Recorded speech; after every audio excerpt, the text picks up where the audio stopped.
What's up, guys? Part-Time Gamer Dad here. Today I'm going to give you my predictions for WrestleMania 41. This video will be for Night 1's card, and then I will do another video about Night 2, so let's get into it. Now, like I just said, this is going to be the Night 1 card, and I know these matches likely are not going to happen for the most part, but I think there's been some seeds planted for a lot of these matches. So to begin, I have Solo Sikoa returning and going one-on-one with Jimmy Uso. I think this would be a great showing out party for Jimmy Uso. It would kind of help get him on the path of potentially becoming his own single star. And we already know that there's some seeds planted for a feud between Jimmy Uso and Shinsuke Nakamura over the United States Championship. We could be seeing a world in which Jimmy Uso wins the United States Championship and takes it to WrestleMania to wrestle potentially Solo Sikoa or Jacob Fatu. So I do think there's going to be a bloodline-related matchup for Jimmy Uso at WrestleMania. Whether it involves the U.S. title or not, that is still to be seen. However, I do not have it as part of the match at my booking of WrestleMania 41. I just have a straight up singles match between Solo Sikoa and Jimmy Uso. And of course, Jimmy Uso would be a very triumphant babyface, but Solo Sikoa has Jacob Fatu in his corner. He has Tama Tonga. He has the return of the greatest wrestler of all time, Tonga Loa, joining him and costing Jimmy Uso the match. And Solo Sikoa would kind of reclaim his position as the head of this new Bloodline 2.0 or whatever they're calling themselves now, and defeating Jimmy Uso. Next up, I would have a four-way tag team match for the World Tag Team Championships, currently held by whatever they're called. I think the War Raiders, still at this point, Viking Raiders, whatever they're called. It would be them defending against the Creed Brothers, LWO, and the New Day. And obviously, this match would be very high-paced, a lot of action. You have the Raiders in there and the Creed Brothers to really hold down not only the agility aspect, but kind of be the strength element of the match, the base for a lot of the LWO and New Day spots. I would have the New Day win. They just had this turn a couple months ago, one of the greatest heel turns of all time, turning their back on Big E, and I think Big E could factor into plans after WrestleMania, if he ever was to come back anyways, but this is kind of a nice way to start cementing this new gimmick of the New Day. They have been trying to find their footing in terms of like getting some solid wins under their belt since the transition to a heel team, but I would have them win the tag titles and then let them run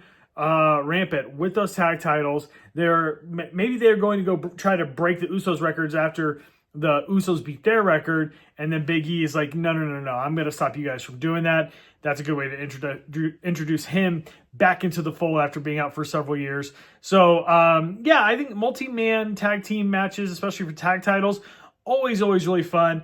So we had those showcase matches a couple years ago at WrestleMania 39 with 4 tag teams each night. I think the same idea here is a great way to go. Keeps the tag titles on the show, on a PLE. I know that Motor City Machine Guns versus DIY was a little underwhelming, but if we can build to something that has a little bit more drama, a little more high stakes, and gets a little bit more time, I think that's going to be the route to go. But the World Tag Titles haven't been on a PLE since WrestleMania 40, so definitely want to make sure they get some love here at WrestleMania 41. Next up is the Royal Rumble winner, Charlotte Flair, going after the WWE Women's Championship with Tiffany Stratton. Obviously, if you watch my review on the Royal Rumble, I would want Tiffany Stratton to win this match. I think she needs to win this match. If Charlotte Flair comes in and defeats yet another young up-and-coming superstar to win the championship off of them or retain against them at WrestleMania, that's just going to derail all the momentum and all the good that Tiffany Stratton has done over the last year plus. So I would have Tiffany Stratton retain and then distance herself from Charlotte Flair. Charlotte Flair could do a number of things other than wrestle for the title. There's a lot of just built-in storylines that she could start exploring at this phase of her career. I'm fearful that Charlotte's going to win at WrestleMania, but fingers crossed that she doesn't. I think this is one of those matches we know is going to happen, is Tiffany versus Charlotte, because we're just going to get Charlotte versus Rhea again. I doubt it, and I don't see her going for the NXT title this time. That was kind of a novel thing that she did when she went against Rhea the first time. So I see Tiffany versus Charlotte for sure happening. And Tiffany, I think Tiffany has a shot at retaining, but this is WWE, so anything can happen. Fingers crossed Tiffany gets to retain at WrestleMania. Next up, one of my personal favorite wrestlers of all time, AJ Styles, going against a man that nobody can stand, and that is Logan Paul. This was kind of teased at Royal Rumble when Logan Paul eliminated AJ Styles from the Royal Rumble through some shady means. And I think you get these two in the ring, and I would love for AJ to beat Logan Paul, but I think based upon where they are in their careers, AJ Styles is a pretty selfless guy. He's going to put Logan Paul over. This match, I think, is a really high chance of happening. I just want to see a little bit more direction in terms of what is AJ Styles going to do in kind of his probably last actual run with any wrestling company. I think he's really winding down his career after the last few injuries he's had. I think we could see a really cool story between him and Logan Paul. The crowd would really get on AJ Styles' side, and then it would create so much heat when Logan Paul does eventually win. I don't think you have to have him cheat to beat AJ Styles. He can win clean and kind of just, get more smug and more arrogant and more full of himself, that when he eventually does get brought down a peg or two, it'll mean that much more. I think that SummerSlam with LA Knight defeating Logan Paul, that was a great time to take that title off of him and kind of completed that first chapter of the Logan Paul story. This next chapter, I think, is going to be transitioning him into a main event mainstay. And what a better person to kind of kick that off than somebody like AJ Styles. But if this match does happen, I unfortunately do not see AJ Styles defeating Logan Paul.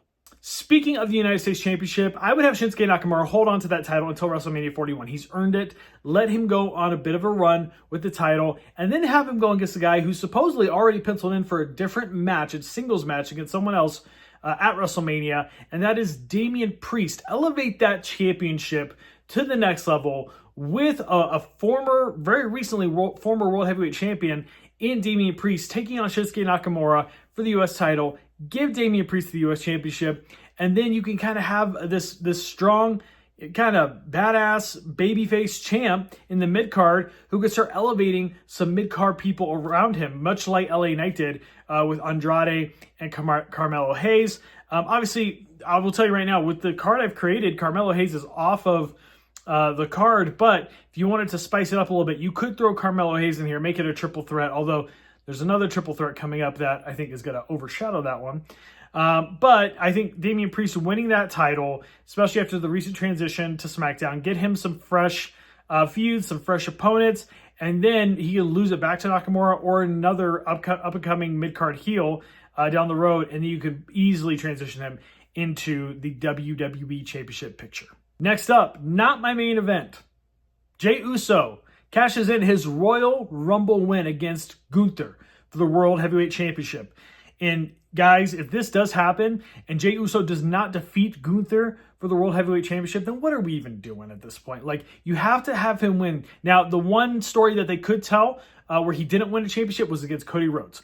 If it's Cody versus Jey, that's fine. Have Cody go Homelander, turn heel, and beat Jey Uso to retain the title. I would love that. However, I think we're going to get Jey versus Gunther. And if that does happen, then we have to have Jey Uso finish his story and defeat Gunther. That promo he cut right before Royal Rumble where he was like, I can beat him, was awesome and really gave a lot of people confidence to say, I think Jey Uso is going to win the Royal Rumble. People like me said, never in a million years. I even said at my Saturday night's main event predictions that Jey Uso not only wouldn't win the world title, but I couldn't see him being a world champion for at least the next year or two. And boy, was I wrong. This guy is going to walk into the WrestleMania having won the Royal Rumble, and he's going to win himself a World Heavyweight Championship. Who's it going to be against? My pick is for Gunther, and my pick is for him to...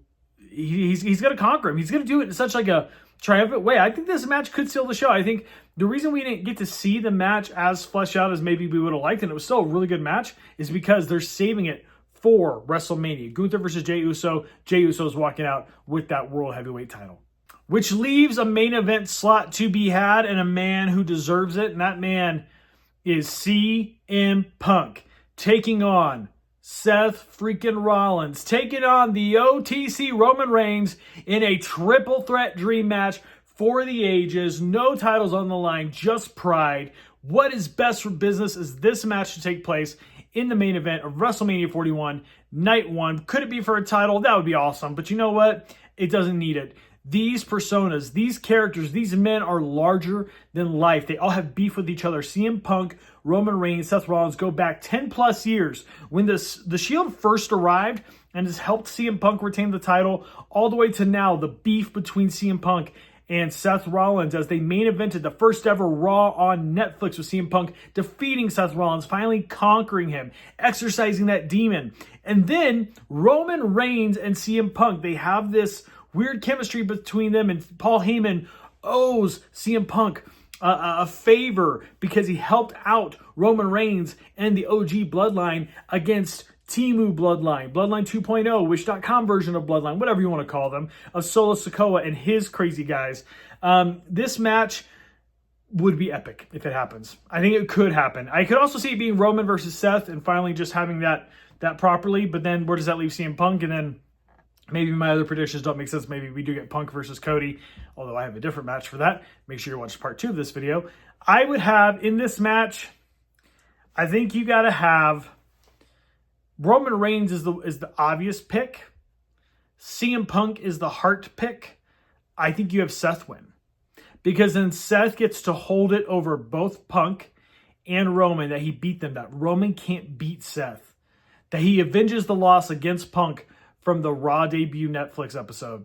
This would be huge in so many ways.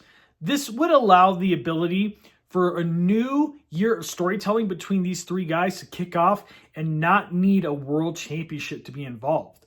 And also, it could lead us to some world titles over the next few months, and we could eventually also get that CM Punk versus Roman Reigns singles match, which we've all been clamoring for. So you also got to think there's also other guys got to be returning here soon, supposedly Miro and Malachi Black, Aleister Black, Tommy End, Miro obviously being former Rusev. They've both been released out of their contracts. Are they going to be involved in WrestleMania 41 somehow?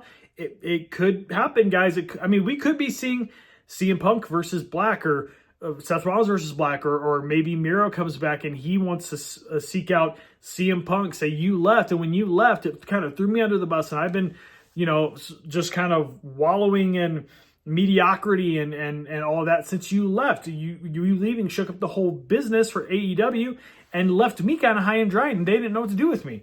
So there's a number of things that could happen as a result of these guys returning, but I do think for WrestleMania 41, we see Punk, Roman, and Seth in a triple threat. Seth gets the win to close out WrestleMania 41, night 1.